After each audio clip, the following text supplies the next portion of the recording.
kutu de 31 nazaka na prière nga moko na ndako nazali kobondela nga mona na 10 jours 7 jours ya prière na ngai moko personnel na banaye kobondela na chaki mai ikola mesa na mulangi nazwi mungwa na tie na kati nazobondela mai yango moko ezotuka omonika bamai oyo tomelaka bamai ya esesile na mulangi ya pamba nga siko nazwi mulangi natoki mai na pompi okomprendre nga natoki mai na pompi natie na mulangi oyo nandeki kosala priere na ngai ya 7 jours nazwi 7 ngoma ya mungwa nakotisi na kati ya bidon mai na nga eza ta mai ya moke nakotisi na kati nazwi naotanga bapsome na nga natie boji na nga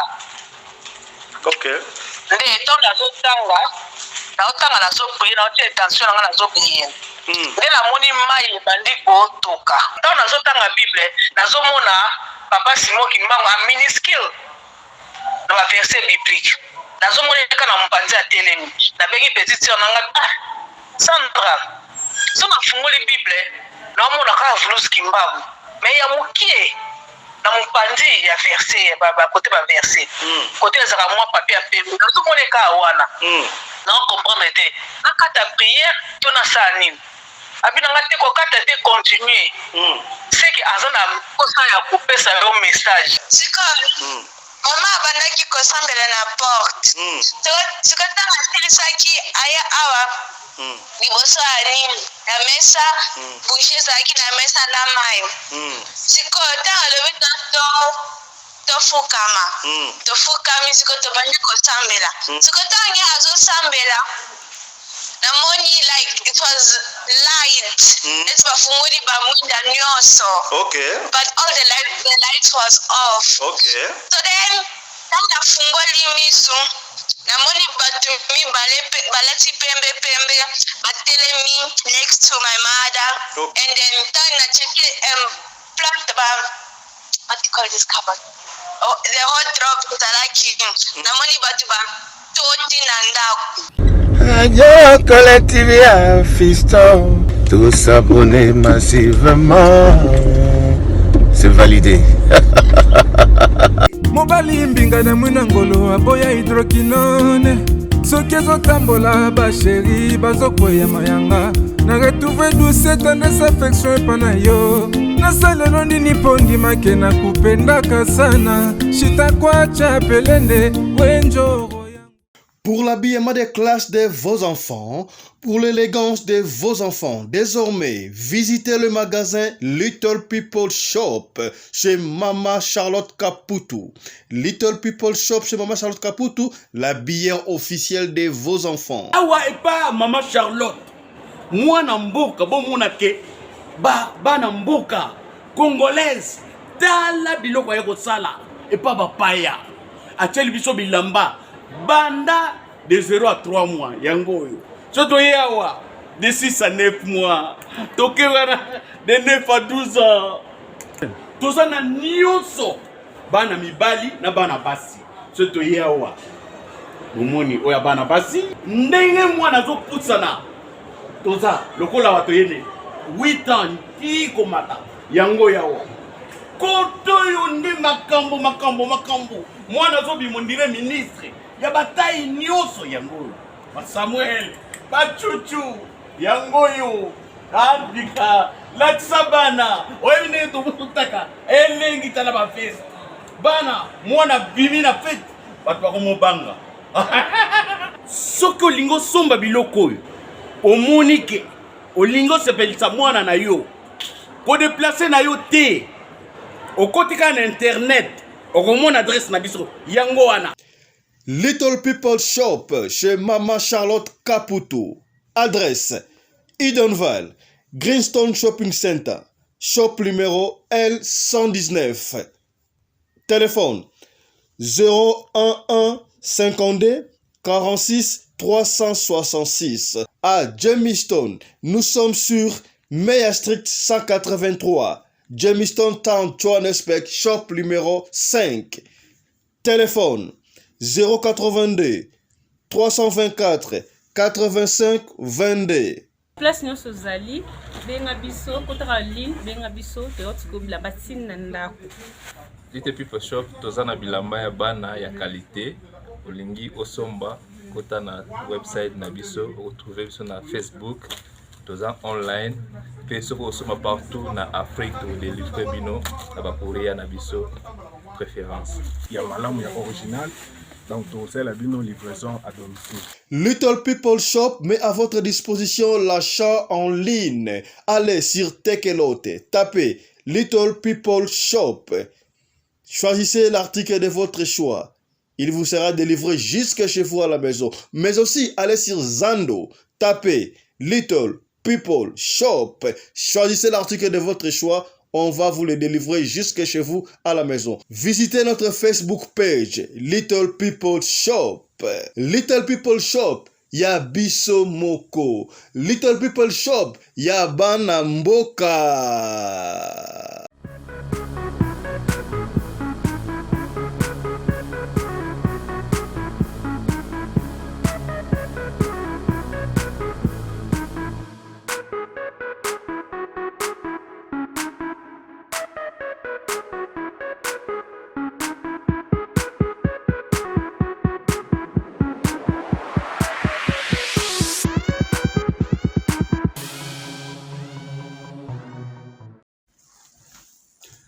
Ndeko moko abandaki koyebisa ngai, il y a une différence entre les kimbangistes et le kimbangisme.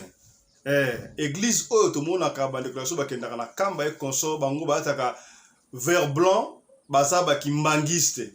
Kasi le kimbangisme ezali idéologie. Na benga ngoni ni science to idéologie oyo ya papa Simo Kimbangu oyo atikela biso. Papa Simo Kimbangu on dira zalaka pe église te. Bato musu balobi azalaka osambela na église ya Ngunza, musu azalaki Ngunza, musu azalaki soki na songolo pakato ebite me ye abana ipe kotanga Bible.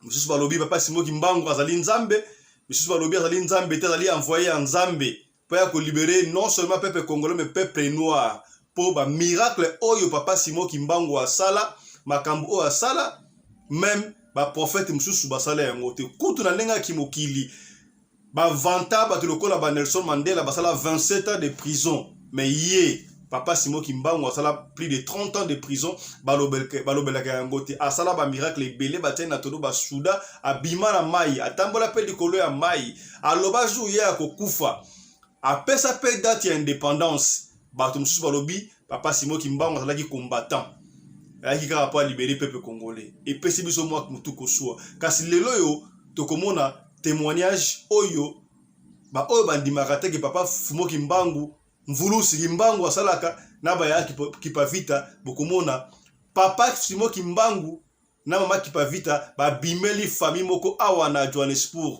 Na likolo ba mingi te bino moko bokoyoka na émission ya lelo. Mbote na bino bandeko balandi ya Radio Lokole Télévision, merci na confiance pe fidélité bopesaka na programme oyo Radio Lokole masolo na chaîne na bino Radio Lokole Télévision et pa wapi toyaka kokuta na to solo la makambo zali koleka bongo na communauté na biso africaine en général mais particulièrement ya biso batu ya Mangala. Kombo na ngai Fiston Pelende tata ya Sedek. Léolo il y aura à boire et à manger. Ndeko, partagez vidéo. Ndeko nyos tu oaza kimbangiste. To aza na idéologie ya kimbangisme. Oyo andimaka mvulusi Kimbangu ndeko bo partager. Mingi balobaka mvulusi Kimbangu na kombo ya tata Kimbangu. Tana papa Simo Kimbangu, mama Kipavita ya Kipavita consort. Baye barate mystère ne salamaka. Mingi to mona ka batu mingi o mystère ebimelaka. Oyo esa ebimelaka bango. Ba miracle ba mona ka epa papa Simo Kimbangu. Bazalaka ba kimbangiste te. Bandimara reno kimbangisme existe. Ndeko to partager, au koti au partager, au koti au partager, tika commentaire na yo na se soki yope au monaki to ozwa témoignage ya papa Simo Kimbangu. To partager émission o bandeko to ba partager ka déjà bandeko ba kota ebele ba yoka témoignage ya mwana o ndenga ali ko expliquer mwana kutaza kimbangiste te, famille na bango kimbangiste te mana sima ya mama na bango o andimaka idéologie ya kimbangisme andimaka Mfumu Kimbangu ke azali nzambe oyo batinda pa ya ko libérer mutu mwindu. Esalamaki mingi te Bashir koleka mingi te le 31 décembre oyo bandeko famille wana mobimba mama na bana po papa zalaki na musala. Qu'est-ce qui s'est passé? Maman est moka ko expliquer qu'est-ce qui s'est passé, beaucoup de témoignages à couper ça live na radio locale, exclusivité ya radio locale to partager yango bandeko. Comment est-ce que maman après qu'on ça la prière na yo koso pendant que ba ça la prière c'est tata Simo Kimbangu akiti au lieu maman amona mama amonite mwana na ye bokoka mwana ye moko na expliquer amoni tata Simo Kimbangu na mama kipa vita bateli pembeni ya mama. Et puis ndako na bango etondi na batu bayati pembe na yebite soki banzelu to banani bokoka bango monde ba ko expliquer moi na biso a ko expliquer awa ye bana babotama libanda babotama na Afrique du Sud moi lingala ezali kokoso de temps en temps boko banda ko yoka ye azo kota ba mo anglais mais to banda ko expliquer yango moi nazo ko lobani mais expliquer quand même lingala etengama wana mais moi na expliquer quand même eloko o ya monaki.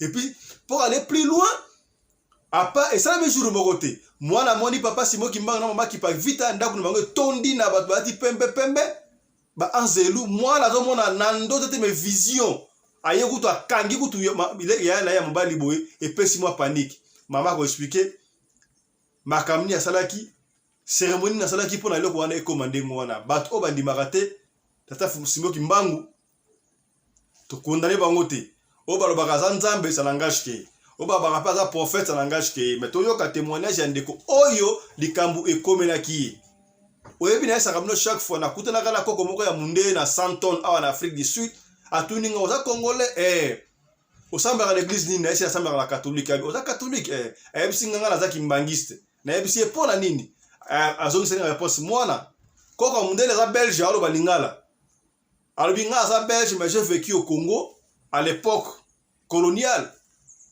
Normalement, tout Congolais devait être kimbangiste.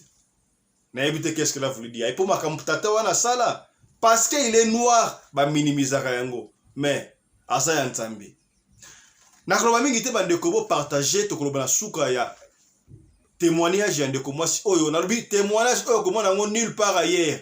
Exclusivité. Peut-être bandeko so ba robela ki yango mais wana mama ala ko expliquer. Mama expliquer ki mais mama amona ki yango te. Ah bokomona to bokoka mwana ye moko ndenga ali ko expliquer qu'est-ce qui s'est passé.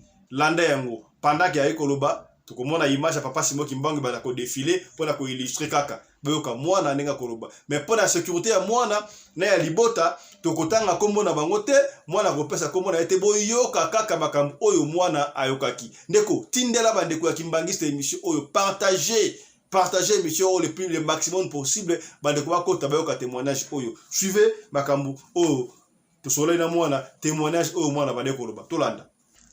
Na butu avant minuit beta c'est alobi pona kokota mbula ya sika il faut kotema otemi na porte ya ndako na yo okangi pema déjà loko koti na année à l'état mortel wana taliwe ye atataki eto baluke la moyen nyonso bako atteindre yo te so okangi souffle na yo après to sambela ki mai na verre mai kaka yo mo to sambela osambeli to tie mai to pelisi bougie osambeli ozwi mai wana kole longi na yo totemi na porte avant minuit juste ebeta okangi souffle na yo pendant 30 secondes na salaki yango na bomi bawinda na bomi TV baappareil nyonso électrique na bomaki yango to soki osalama avec foi omona milikamwa na yo avant na sala yango nga moko na te libanda na balcon na nga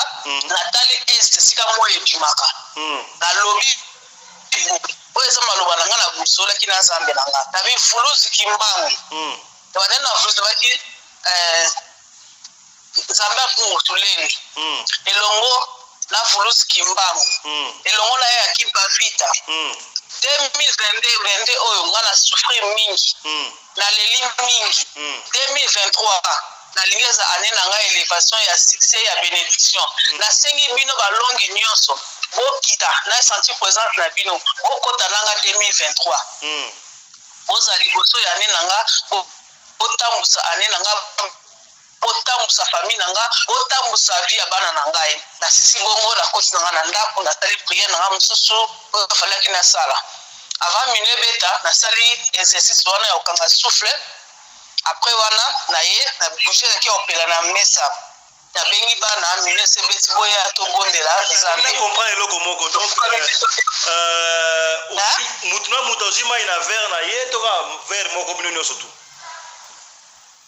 wana nga mo nasalaki exercice wana bana basalaki yango te ozwaki mai otie verre ya mai nasambeli verre ya mai na déclare maloba mpona ane ezobanda nasukolika elongi na nga nake natemi na porte nakangi souffle na nga 20 minutes juste ebeta pendant 30 secondes porte ya ndako entré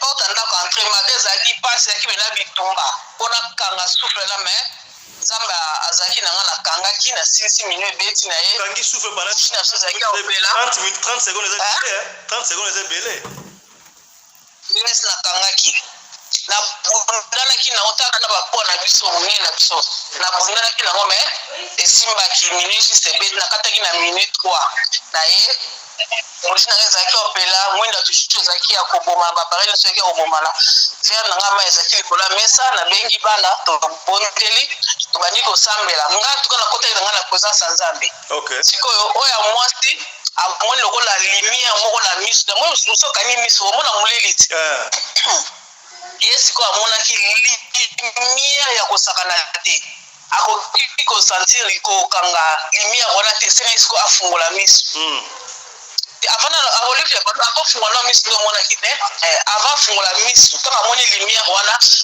amoni bato batondi na ndako bato nyonso bati pembe donc ndako pene ekomi saturé na bato amoni na droite na ngai 2 personnes batelemi bati pembe na gauche na ngai 2 personnes balati pembe to baentouré ndako ntina balcon ntina cuisine ntina batoilette ntina liboso ya porte ya ndako ndako ezalaki pena ya kotonda apres ndeti sanza epeli na siko na kati ya ndako lumière wana apangaki akoki te akangi ndeko na mobali na nzoto ntango afungoli miso amoni bato wana physique boye nde toomona na boye amoni bango siko azoyebisa ye apanike te abanga te akangi mama miso akangi ndeko ne makasi na nzoto ntango tosi yango alobi amen namoyika bana bakangami kote mo bao mibale bakangami oyo yaya akangileki makasi po tina tuli bango abi amen nde bafungoli miso mama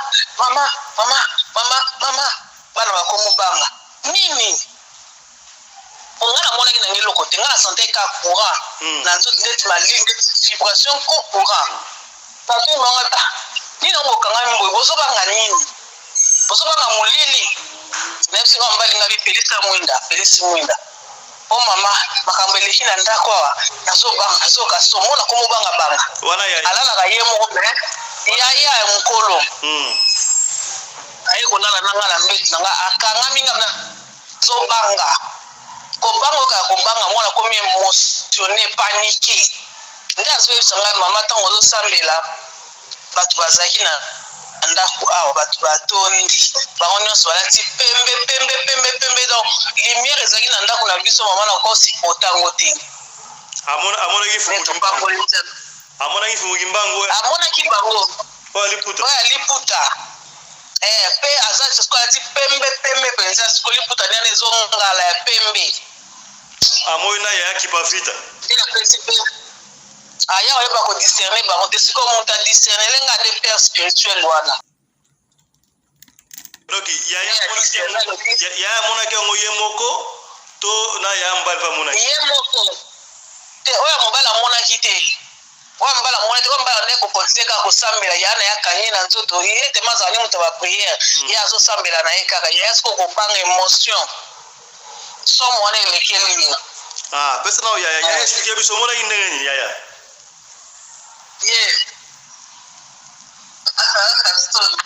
oyoka soni te ayo yaya how are you I'm fine and you? I'm okay. Loba lingala. Explique biso na omonaki ndenge nini ezalaki ndenge nini nango omonaki nani Yeah,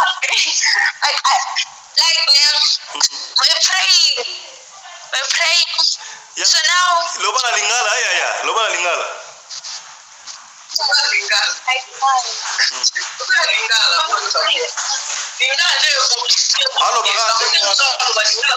Alo baka ndenge wana toyoka.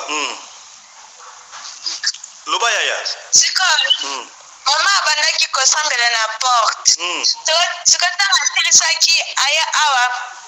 Liboso ani na mesa bouger zaki na mesa na mai.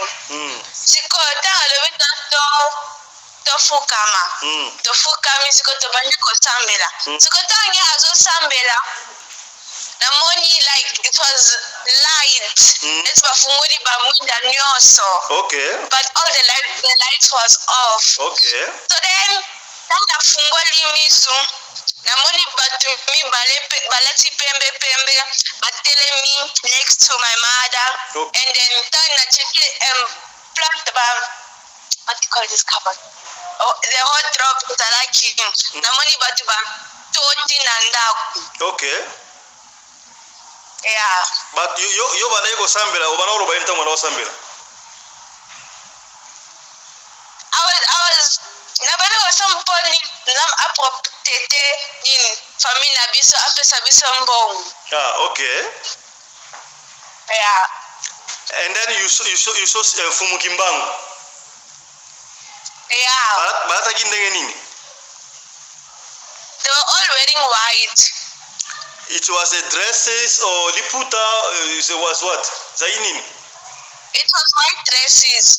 Oh, zaki wa robe ya pembe Yeah. Balubina. And like their face was light. Oh, elongi na zaki pembe Yeah, we couldn't see.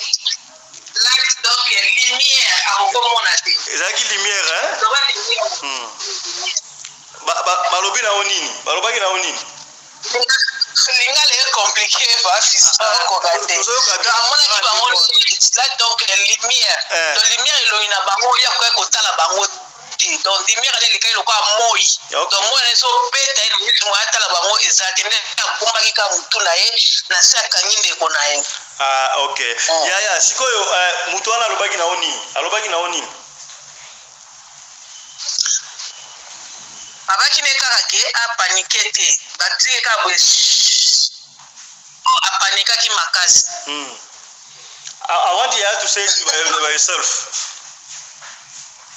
Yeah. Loba. Yeah. Balobaki na oni. Balobaki ke nani nabangate. Naza I'm a shield. Okay. And then after that, what happened? After that, my mom was done praying. Then we on the lights. Then Tangu mama sisi ko sambela après bopesi bato ba limwe. Yes, when we done praying. Ndobala lingala. Tangu sisi saki ko sambela. Yeah. Après bato ba limwe. Yes. Oh, ça c'est bien. Yo za mwana bilaka omoni grâce omoni Fumu Kimbangu banze duba kitelio. So from that day you never saw anything again. Omona solo omote banda mkolwana. It was after the prayer. Yeah. When my dad came from work, I saw like it's like for you won't be able to see them, but me I can see them. Like I saw 4 people standing in the door. Like when you wanna enter my house. Okay. I saw 4 people standing wearing white. You don't see their face. Oh, okay. Okay. Omona ki batu 4 batemi na porte. Except that day, it was 31 December, I think. Today is almost. Allô? Date 7, so omona so eloko susute, omona so eloko moko te, It was yesterday. Oh, yesterday you again. Après 2 jours, papa na yoki musala ntongo. Donc papa na yazo kota ngako nde amoni 4 personnes bati pembe batemi na porte. Elongi na bango ezaka moi, moya mona bango ezate. Wana parle na mususu wana tokomi desema le 4 le 5 ah ok na lobi lisusu avant tira lisusu amonaki bato na escalier yo moko aloba loba mama omonaki bana lisusu so lobi ta mama tindaki nga nake somba mabele taki na se namonaki bato bazokima balata ba noir bakimi sikota na kiti bona namoni mote na flat mpepe moko etindi nga nazonga na ndako mpepe moko ya makasi etindi nga na ndako tana koti na ndako nayo zo jacket namoni mwasi moko atelemi na steps na escalier sikota na ina lekale alimwe oh alimwe pena boyo moni mwasi azaki na bebe na mkongo to ya yemoko azaki na zemi oh mwasi azaki na zemi ataki bilamba ndenge nini alataki blanket ya rouge bafisa eza na polo ataki blanket ya rouge na polo atemi na porte na bino na escalier ya immeuble ya flat na libanda ndako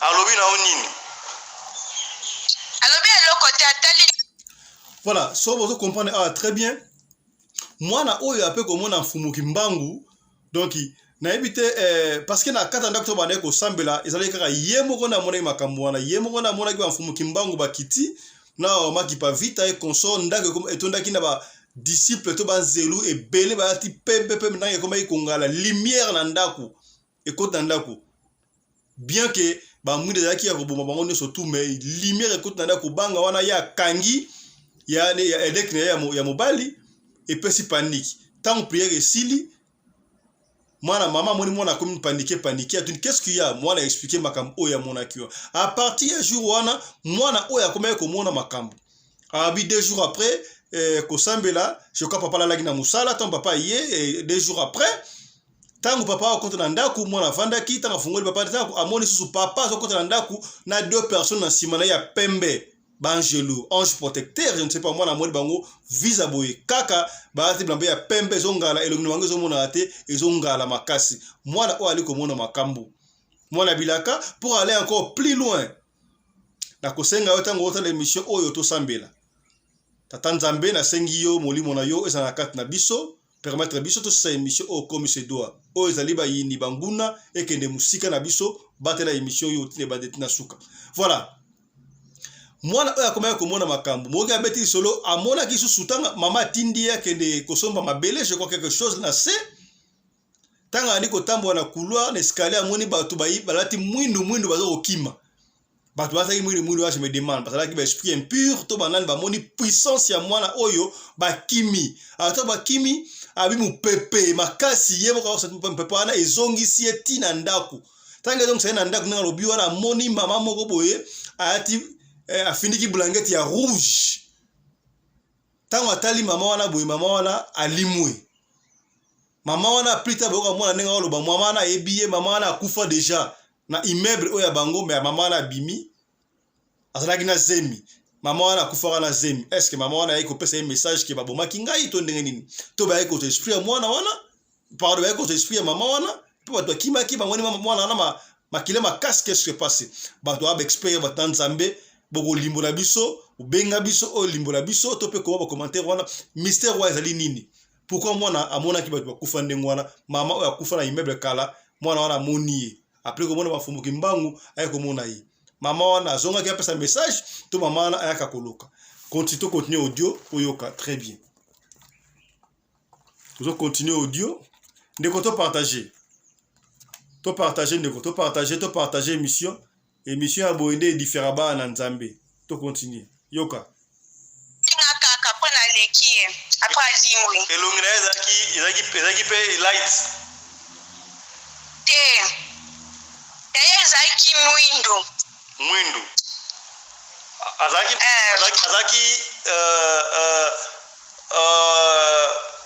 mutu mwindu to mundele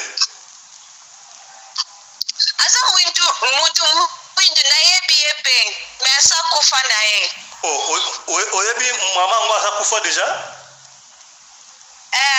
aza oyebi na ndenge aza na famille na bino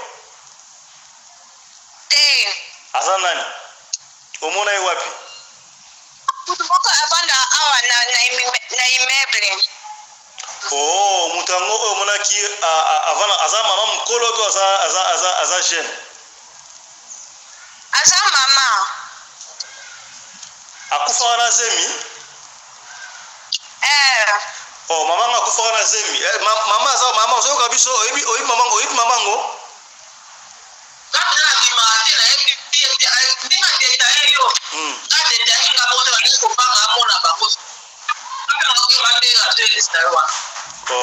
mamango doki akufaka wana bino bosaka na immeuble wana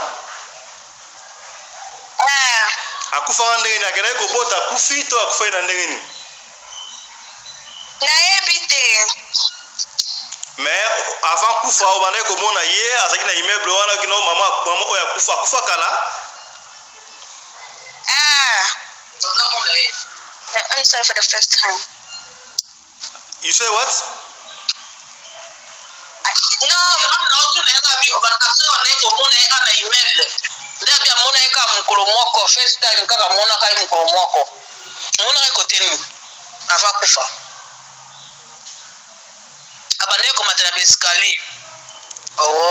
donc siko oyebaki na yeki mamango akufa sango yaki mamango akufa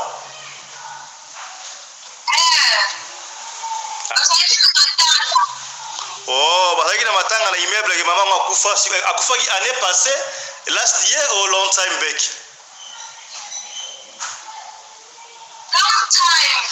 last year so année 2001 est-ce que makambo wana boyebisaki mpe bato ya église olobaki ayakopesa message te par exemple nayebisaki bato ya église te soka nayebisaki nga kaka natindi mabele na bofi ntangoki porekeli par exemple tozalaki nango te ezalaka na ndako nde namoni ka mwana azomata na pema natuni nga abi nini abi mama pepe mo ebeti na porte ezongisi nga na ndako namoni bato ebele l'escalier bazokita bati mwindu to bamoni nga bazokima bazobina epele nazoka vertige abi mama tani namata na escalier naya kote ya ndako namoni mama moko alati elamba pembe polo ya pembe elamba moko ya rouge donc ina fixe regard bamoko pure adisapia abongi ndenge nayebisenga seke milimo mabe eza na immeuble kobima lisu te fanda nga mona bondela totala nzela tozokende po fati okesomba pondu nde tofani amoni eka ye moko afandi silence azopeyeka ye moko nga mpe nakwana nga nabondeli mpe ka nzambe apo nayebisenga bia toke na biso eloko eza su te immeuble mpe ka ya makambo kaka ok siko apres wana sikoyo yaya after that amoni so eloko te oyo amoni ya mwasi ya zemi na bato balati mwingi baokima na immeuble ezalaki friday ba 16h ok yaya you are saying jour wana 2 jours passés papa kutaki musala ye akoti omoni 4 personnes balati pembe c'était comment yes esalamaki ndenge nini like when I woke up I was supposed to open for my father the door. Yes. So then when I open for my dad the door I come I sit down lobala lingala yaya siko tana fungoli papa na la porte naenda ndako na iko vanda na tala TV siko namoni batu 4 batelemi na porte. Okay, na porte ya ndako Yes. Babalata kindeni. Balata ki pembe. Elongi na bango light, you can't see the face. Yes. Balobi nini? They didn't say anything. They just stood up. They were thinking. For how long? Pendant combien de temps? Not for long. My dad entered the bathroom, then when he came out, they all went. Ah, okay. It's like when your dad enter and they enter together with your dad. Yes. Oh, donc bakota inzela mona papa na ndako, eh? Yes. Ah, okay. That's good. Okay. Maman, voilà, avant de continuer, surtout bateau autofanda kalibanda ofana na ba immeuble to pe na Congo partout wana ba complexe mingi ba immeuble mingi sana ba esprit démoniaque. Dieu merci bomoni mwana oyo mwana ya bilaka ndenga témoigner mama Simo mama Kipavita na papa Simo Kimbangu ba kitaki na ndako na ngo ba nzelu ba tondi jour ya 31 décembre. Yo jour ya 31 décembre ba tu ba na ba prière soit na église soit na ndako yo si sa ngo na bar. Tala ba témoignage otolingi changer batu tala bana o ba koti ba sali passation traverser ba moni vision batu ya Nzambe yo sali traverser na yo ndenge nini et pesi ma mwana abana ko mona ba vision amoni mama oya sa kufa na zemi na imebe na bango akufa ka ndenge nini mama na iko sala ayiko pesa message nini ayiko loba nini baboma kiye to ndenge ni pona nini kaka apie abimi kaka pa mwana wana alinga ko bana nini bato bataki mwinu bazalaki ba nani tukosenga bato ba interpretaka bato ya mvuluzu kimbangu to ba pasteur mso bolanda biso tela biso commentaire national ndeko partager émission oyo po eko édifier bato ebele témoignage yango to elibino témoignage yango yo to loba nini Simo Kimbangu azali Nzambe to azali envoyer vraiment ya mokonda biso Yesu Kristu. Siko na conclusion. Boko yoka pe susu mama oyo ko expliquer mama oyo ye assemblée kana Nzambe oui. Akenda ka église mais mama oyo azaka beaucoup plus andima ka bokoko ezali pouvoir ancestral na yezi soki pouvoir ancestral to Simo Kimbangu ya solo azali. Mama oyo akopesa susu témoignage mususu likamso amona et puis to kotela image abi abane ko sambela tekaka mai na mulangi abwaki mungwa tanga bandi ko sambela ke banu yina ye bakele musika mai wane bandi ko toka ndiko to kotela image wane ya mai ndenge zo toka awa otala tanga mana wana loba ezali ka ba témoignage oyo pona kokumisa pas seulement ata Simo Kimbangu mais Nzambe pe oyo akela biso to côté témoignage partager bandeko partager pona bandeko ekomela bango esika bazali to bandeko bana biso suka partager bandeko kolinga te obeta lisolo mendeko ayoka yeba na matoyi naye suivez. Tango oyo mabeleka ki le 31 décembre wana tango pe oyo saki ba kambi église ba bakeza nini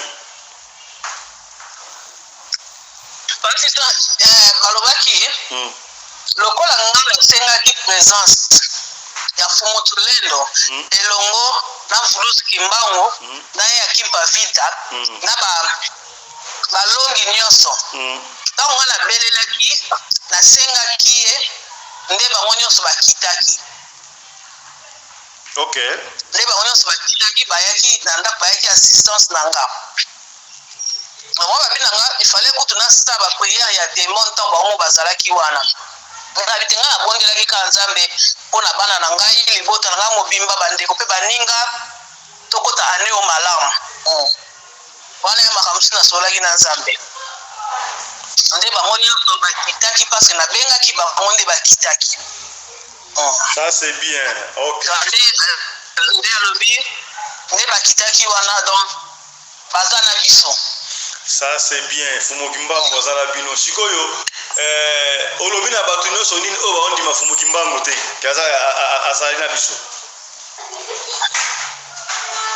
Fumu Kimbangu nayebi te so bango bakozela ye ndenge nini mpo na ngai azali oyo toza kozela omoni mesia oyo toza kozela ye nde Mvuluzu Kimbangu tozonga na Nzambe bakoko na biso tozongela bokoko na biso tozongela Nzambe afu ya Pungutulendo elongo na Mvuluzu Kimbangu tokomona loboko ya Nzambe tokomona bikamwa na bavi na biso.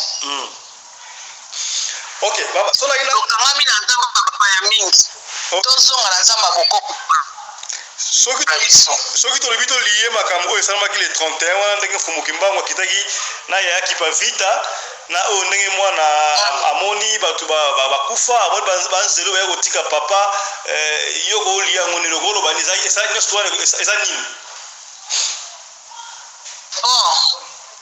mpona ngai nayebi te ndenge nakolobela mpona nasoli mpe na mokambi na biso te mpona nga baza ba ange oyo babatelaka biso motu na motu azalaka na 4 ange na ye aza na 2 ange ya malamu aza na 2 ange bademon pembeni na ye motu nyonso na mokili azalaka ba ange gardien na ye lokola biso tobelelaki bango baza na biso elongo bazolala na biso baolamuka na biso bazobatela biso mpona ngai na ndimi na nga Vuluzi Kimbangu oyo akozongo na ndenge na ye etali ye c'est le moment ya kolukelobi ya Vuluzi soki obeleli ye azose manifeste aza komimonisama avant kutu de 31 nazalaka na priere nga moko na ndako nazali kobondela nga mona ye na 10 jours 7 jours ya priere na ngai moko personnel na banaye kobondela natiaki mai likolo ya mesa na molangi nazwi mungwa natie na kati nazobondela mai yango moko ezotuka omonika bamai oyo tomelaka bamai oyo ya esesila nango molangi ya pamba nga siko nazwi molangi natoki mai na pompi okomprendre nga natoki mai na pompi natie na molangi oyo nanaye kosala priere na ngai ya 7 jours nazwi 7 mbuma ya mungwa nakotisi na kati ya bidon ya mai na nga eza ta mai ya moke nakotisi na kati nazwi naotanga bapsome na nga natie bonji na nga nde etongo naotanga nazoprie naotia intention na nga nazoprie nde namoni mai ebandi kotoka mai ezotoka boye ndenge nini nde nabandi komona juif nini telefone abandi kofilma mama mai ezotoka nde abandi kofilma nde ape abandi kodeklare te bato nyonso balukaka ngai bato nyonso balingaka ngai te kaka nde mungu ezosila na mai bango mpe basila ndenge wana bandoki nyonso libota ya mama na ngai ya tata na ngai ya mboka nazali mpo balukaka vi na ngai bamenasaka vi na ngai basila lokola mungu oyo eza kosila na mai nde priere ngai asalaki nde omoni mwana mai yango ndenge ezotoka boye edimine ko mwana monaki na retard nga mpe namonaki na retard ebanaye kotoka makasi mpena ebanaye mpena kotoka mwana babote ya mona ya mwa minene ko ezomata siko babi kotoka wana eza nini kotoka wana ezalaki nalukaka ata paster moko nayebi te nalukaka ata paster moko aexplike nga bango nyonso bakoka koexplike nga te ok ça va alors mwana bete na nga liso nalaki sokali omona kaka ntango nazotanga bible nazomona papa Simon Kimbangu aminiskile na baverset biblique nazomona eka na mopanzi ya telemi nabengi petite sœur na nga Sandra so nafungoli bible naomona kaka Vuluzi Kimbangu me ya mokie na mopanzi ya verset bakote baverset kote ezaka mwa papier ya pembe nazomona eka wana naocomprendre te nakata priere to nasala nini abi na nga te kokata te continue seke aza na posa ya kopesa yo message yo nde oza kocomprendre oza kodiscerne te continue toujours na priere nga abi te oyo trop c'est trop nakoka soki ofungola bible te nakangi bible nakomosa esiko bible ya telefone wana kutu avant ezalaki vers bajie boye nasalaki priere wana nayebi te naloba nini papa fisto na nga nayebi te wana eza nga na oyo bana na nga bamoni na oyo nga mona monaki so bato bakondima bandimi so bato bakondima mpe te wana eza ka bango mais Vuluzi Kimbangu soko obelele kati na bosolo akomimonisama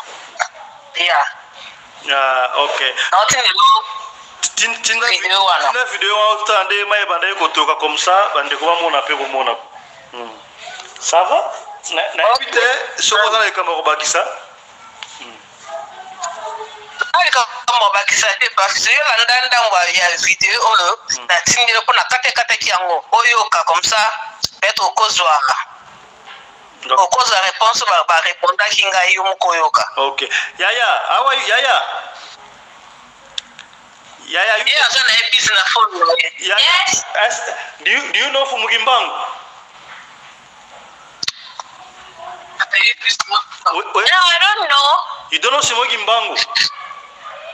No. Oh, but you oyebike oh mona ke papa Fumugimbangu ayaki wana mama kipavita. Baye kotala bino. No, I didn't know. Okay. Soki na lagi shwa photo ya Fumugimbangu oyeba. Yes. Mama, yo laksa mona photo ya Fumugimbangu te. Oh. Okay. Me, I'll send you a picture of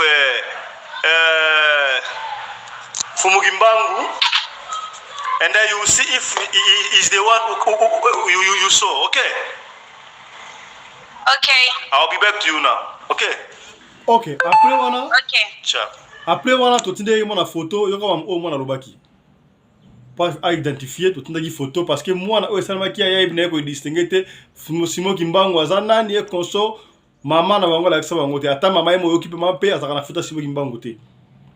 Yoga sikota to laksi moi na photo bakam o moi na lobaki. Suivez. Ah, ya. Omoni photo oto tiwana ya muto omona ki wana omoni na photo oto tiwana. Yeah, but I didn't see the face. I just saw the body, and he was wearing white. Loba na lingala. Namona kika nzoto, namona ki elongite. Bon, mutango mona ki bilamba na take sa bilamba oto ti o so mona muto alati. Alata bilamba ote. Wana alata indenge ni. Alata ki robe ya pembe. Robe ya pembe. Azalaki nzoto lezaki forme ya muto omoni oyo. Yes. Ezali forme oyo. Yes. Loba na lingala yaya. Namoni ki nzoto na ye oyo. Nzoto zalaki oyo. Siko alataki bilamba oyo te, mais alataki siko robe ya pembe. Ah, ok, ça va alors. Ça va, hein? Ok. Voilà. Je crois Bolandi Bandeko, mama kutu ata mungwa na kati ya mai bandi kotoka yebate elakisi nini bino bato boza na connaissance botia commentaire to po benga pona mama wana azwa eyano na ye. Tout ça la commentaire minga ko sala te to suki awa lelo bino mo boyoki na matoi na bino to sala attention ba esika to vandaka yango na senga rabino surtout kolala te atpa pona osambela. Kolala te sans osambela. Ce qui a ta fatigue et sali, sambela ta notre Père qui est aux cieux. C'est un très efficace prière wana. Merci Nabino Batouandi Biso et Sika Bozali. Merci na sponsor ya chaîne Oyo, Mama Charlotte Kaputu, la dame de fer. Moi je suis toujours dans Nzela pour na kusunga non seulement libota na mais communauté congolaise. Talabas autant mon besoin bakamba communauté boyi. Mama Charlotte Kaputu. Mbote na yo. Mbote na yo Tijon Lushombo. Un prince à New York. Na bosanité l'héritier du trône. Chiboaboa. Mbote na yo. Okomi, c'est que bien. Kwenda Futuka Kwenda. Europe, Afrique du Sud, c'est que bien. Mata Tamponio. Premier ministre Mbote Sikozali. Voilà. Un clin d'œil au roi mini Congo, King Fabrice Zombie, Sikazali. Mbote na yo. Te poison kasereka. Komi, li passe à Bambongo, Mbote na yo. Et Sikozali. Yannick Nia, le faiseur des millionnaires. Mbote Sikozali. Batanga komonoka pamba boy. Bokomi, c'est que bien. Merci na Mamari Naoumbi, la femme à la taille d'une tige spaghetti, ni courbure, ni virage, coordonnatrice de la chaîne Oyo, Radio Lokole. Tokutani sous lobby pour la numéro sous bora tete, tout en analyse ya somme ya kafu. Liboko Oya Fali. Pota on ya nini. Tokobete li solo wana lobby. Ne manquez pas. Boko yeba et la kisinine. D'ici là, portez-vous bien. Santé les faire à tous. Chap chap. Et tchara. Dans le cadre de soutenir la vision du chef de l'État dans les domaines de l'éducation, Maman Charlotte Caputo, la femme de fer, facilite à vos enfants de venir étudier en Afrique du Sud, dans l'école de l'aviation, apprendre à piloter l'avion commercial ou militaire, apprendre à piloter l'avion de chasse, apprendre à piloter l'hélicoptère commercial ou de chasse, mais aussi apprendre à réparer les avions commerciaux ou militaires, des hélicoptères militaires ou de chasse en Afrique du Sud.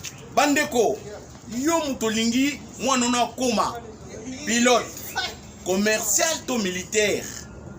Avantage yango yo, obengi na numéro oyo ya Maman Charlotte. Ako guide bino. Ndenge nini mwana na yo ako sa la classe ya pilotage. Alors, avantage nyonso hébergement minerval.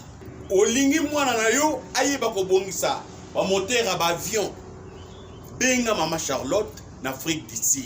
Madame Charlotte Caputo et ses collaborateurs mettent un hangar plein d'avions à la disposition de vos enfants qui viendront apprendre ici en Afrique du Sud. Voler à l'espace sud-africain, devenir un grand pilote commercial ou militaire. Contactez Madame Charlotte Caputo. Devenir pilote d'un avion commercial ou de chasse n'exige pas un diplôme d'État. Un certificat d'études primaires suffit pour apprendre à piloter l'avion commercial ou militaire. Les appartements confort pour accueillir vos enfants lors de leur séjour ici en Afrique du Sud. Piscine, salle de bain, salle à manger, cuisine, lavabo, tout pour accueillir vos enfants. I stayed here from 1 year ago. Oh, people coming from Congo, you're very welcome to come here in South Africa. It's a Mama Charlotte space, very beautiful accommodation. They take very good care of us.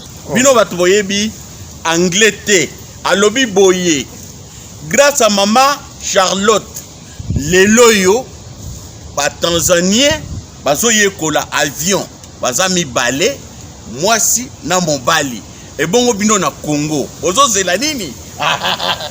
Pour tout contact, appelez-nous au plus 27 82 32 45 522 ou encore contactez Radio Locale Télévision au plus 27 61 88 58 455. Papa, maman, mwana no yako yekola kopusa avion militaire pe commercial, hélicoptère militaire pe commercial, kaka na certificat d'études primaires. Et bongo yozanga, hâtez-vous car les places sont limitées. Maman Charlotte Caputo, la femme de fer, tokumisa yo ndenge nini. Merci pour l'opportunité, maman.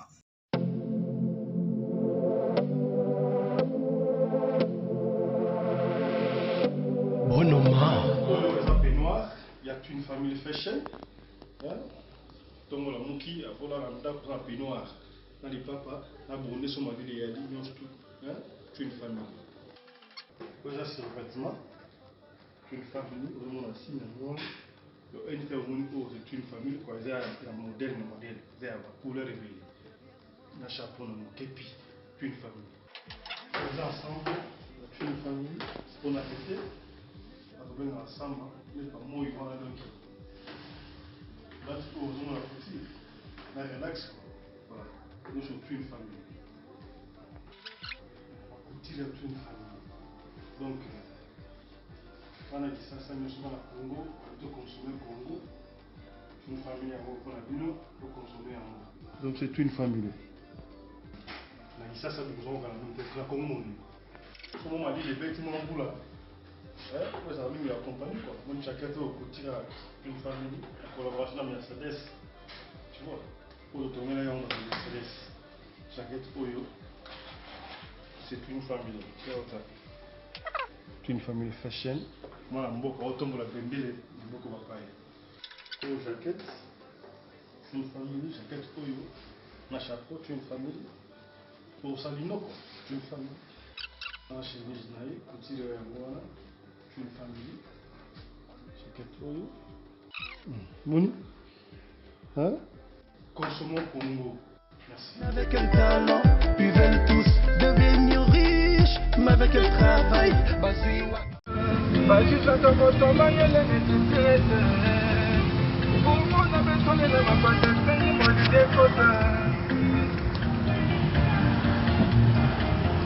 Bakanda bakati kuwe na tangani na sanse Yende moise nanga tusoke nende